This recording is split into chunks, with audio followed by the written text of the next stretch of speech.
Crusader of fact के 12वें episode में आप सभी का स्वागत है। तेरा गम तेरे जाने के बाद रहा, कुछ भूल गए कुछ याद रहा।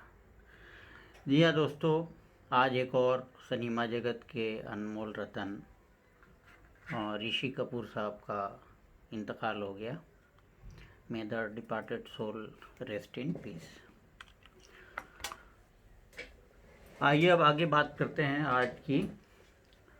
जो समाज में जो नफ़रत का ज़हर, जिसके ऊपर अक्सर हम कई बार बात कर चुके हैं, तो उसकी एक एनालिसिस करी हम लोगों ने और हम चाह रहे हैं कि उसको कुछ एक एग्जांपल्स में बताया जाए कि आखिर ये नफ़रती लोग कंटिन्यू क्यों फल फूल रहे और ये छोटी छोटी चीज़ों में ये क्यों ऐसे बातें आ जा रही हैं। हर छोटी चीज़ों में, हर छोटे छोटे मुद्दे पे वो सारी चीज़ें रिपीट हो रही हैं।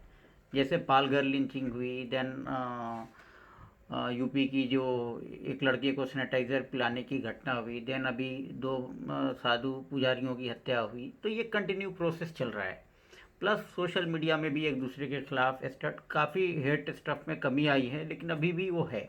तो आखिर ये क्यों होता है, इसका रूट कॉज जानना ज़रूरी है और उससे कैसे बचा जा सकता है वो जानना ज़रूरी है। तो एक आपको मैं स्टोरी के थ्रू समझाता हूँ। एक बिजनेसमैन था काफ़ी बड़े लेवल का। सुबह सुबह ऑफिस निकलने के वक्त उसका उसके वाइफ के साथ कुछ झगड़ा हो जाता है किसी बात पे। तो उसको कुछ इम्पोर्टेंट असाइनमेंट था ऑफिस में। तो वो इस बात को तवज्जो नहीं दिया ज़्यादा कि भाई अगर तू मैं ज़्यादा मैं करूँगा घर पे तो लेट हो जाएगा, ऑफिस में बहुत सारे लोग वेट कर रहे हैं, कमिटेड है। तो उसने उस झगड़े वाली बात को अपने जहन में दबा लिया। आपको ये बताता चलूँ कि हर इंसान का जो जहन है, उसका जो सॉफ्टवेयर है ब्रेन का, जिसको हम माइंड कहते हैं, तो माइंड जो सॉफ्टवेयर है वो दो पार्ट में काम करता है। एक है एक्टिव माइंड, जिसे हम कॉन्शियस माइंड बोलते हैं, और दूसरा है सबकॉन्शियस माइंड। जो एंड्रॉयड का स्लीपिंग मोड में जो फ़ोन काम करता रहता है ना, उस तरह से वो सबकॉन्शियस माइंड जो है काम करता रहता है। तो उसने कोई भी चीज़ हम जब सप्रेस करते हैं या छुपाते हैं या उस भावना को व्यक्त करने में असफल रहते हैं या रोक लेते हैं, वो सारी चीज़ें जाके सबकॉन्शियस माइंड में जमा हो जाती है। तो अब ये जब निकला तो अब इसने एक्टिव माइंड से सिचुएशन को संभाल लिया, लेकिन जो उसका सबकॉन्शियस माइंड है उसमें वो बातें, वो जो गुस्सा था उसका जो जाहिर होना था वाइफ के ऊपर, वो वहाँ पे स्टोर हो गया। ऑफिस गया, बाकी दिन भर काम करता रहा, अचानक कोई मुद्दा आया तो उसने अपने मैनेजर को बिना मतलब छोटी सी गलती पे जो नोटिसेबल भी नहीं थी, उसके ऊपर इतना लताड़ा कि वो भी एकदम हैरान हो गया कि भाई ये हो क्या गया आज बॉस को। खैर उसने भी सुन लिया। अब वो चूंकि ये सीनियर था, ये वो जवाब दे नहीं सकता था, उसने भी सुन के लिया। फिर उसका मैनेजर का जो सबॉर्डिनेट था, उसके नीचे पे जो काम करने वाला शख्स था, उसने उसको बुलाया कुछ काम बताने के लिए। उसने उसको फायरिंग दी, उसके ऊपर गुस्सा निकाला। वो भी हैरान हो गया कि भाई मैटर तो छोटा है लेकिन बॉस इतना गर्म क्यों है। फिर वो जो उनका जो असिस्टेंट था अकाउंटेंट्स, उसको फायरिंग दिया। अकाउंटेंट्स ने जो उनके डाउन द लाइन बंदा था, उसका सबॉर्डिनेट, उसको फायरिंग दिया उसकी गलतियां ढूंढ के। तो पूरी तरह से ऑफिस का माहौल ख़राब हुआ। दोस्तों ये बात यहीं तक नहीं रुकती है। फाइनली अकाउंटेंट भी क्या करता है, जो अटेंडेंट उसका होता है उसको फायरिंग देता है। अब चूंकि उसके नीचे कोई था नहीं तो उसको सुन के ही लेना है, बॉस है भाई, चार बात सुनाया सुन लिया। लेकिन उसके भी सबकॉन्शियस माइंड में वो चीज़ें जमा हो जाती है। फिर वो क्या करता है, वहाँ से लेके घर जाता है। घर जाने के बाद उसकी वाइफ से फिर कुछ तू में होता है। वो उसके ऊपर पूरा डिस्चार्ज होता है, जो पूरा गुस्सा है अपने वाइफ के ऊपर निकालता है।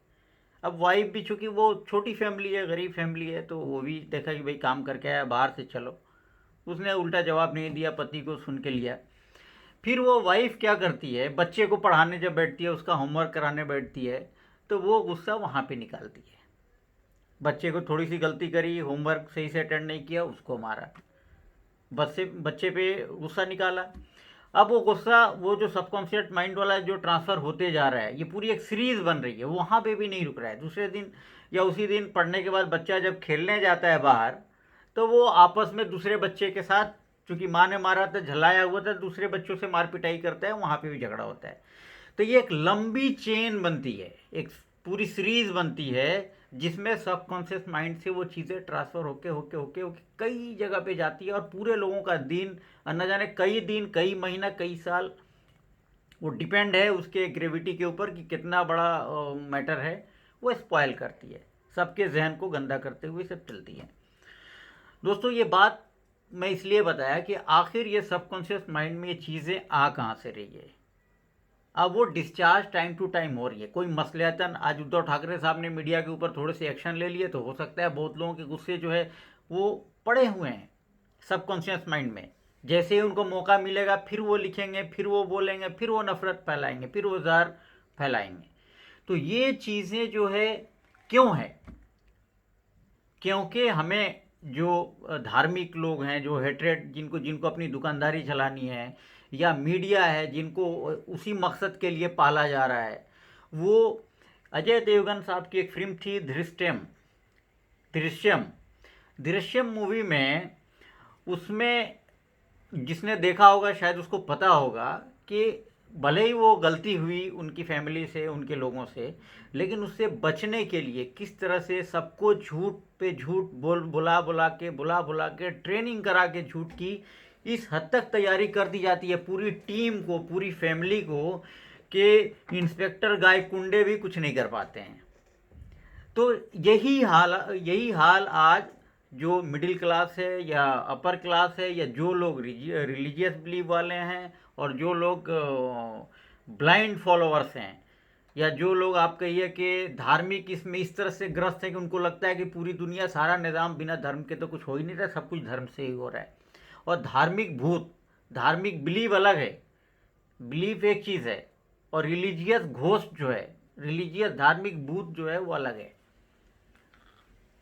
रिलीजियस होना बुरी बात नहीं है, लेकिन रिलीजियस घोस्ट के अंडर में आ जाना वो बहुत बुरी बात है। तो ये झूठ, ये मीडिया जो है, और ये जो हेट्रेड टाइप जो धर्मगुरु हैं, वो इस हद तक फैला दे रहे हैं कि हमारे सबकॉन्शियस माइंड में वो चीज़ें स्टोर हो रही हैं। हम मसलहतन नहीं बोल पा रहे हैं, लेकिन जब हमको मौका मिल रहा है बोल रहे हैं। और इसमें मारा कौन जा रहा है? समाज का सबसे लास्ट पायदान का आदमी, सबसे गरीब तबका, उसी के ऊपर आके वो डिस्चार्ज हो रहा है फाइनली। जो प्राइमरी जिसने क्रिएट किया वो टॉप लेवल का है, जिसने सबकॉन्शियस माइंड में वो गुस्से को लेके चला, ट्रांसफ़र करते गया, वो डिस्चार्ज कहाँ हो रहा है? किसको झेलना पड़ रहा है, भुगतना पड़ रहा है फाइनली? पूरी सीरीज के सबसे आखिरी पायदान पे जो है। तो सोचिए, समाज के लिए, सोसाइटी के लिए, सबकी मेंटल पीस को डिस्टर्ब कर रहा है, और सब जो है नीचे से ऊपर तक बर्बाद हो रहा है। फाइनली जो सबसे ज़्यादा इफेक्टेड हो रहा है वो हमारा सबसे नीचे का क्लास है, चाहे वो कोई भी धर्म का हो। इसलिए हमारी आपसे गुजारिश है कि दृश्यम के जैसा आप लोग रिपीटेशंस वाले सीन में ट्रैप ना हो, क्योंकि आपको सच साबित करने के लिए इंस्पेक्टर गायकुंडे भी फेल हो जाएंगे, और ऐसा लगेगा कि जो अजय देवगन साहब ने मूवी में जिस तरह से बिहेव किया वही कैरेक्टर सही है।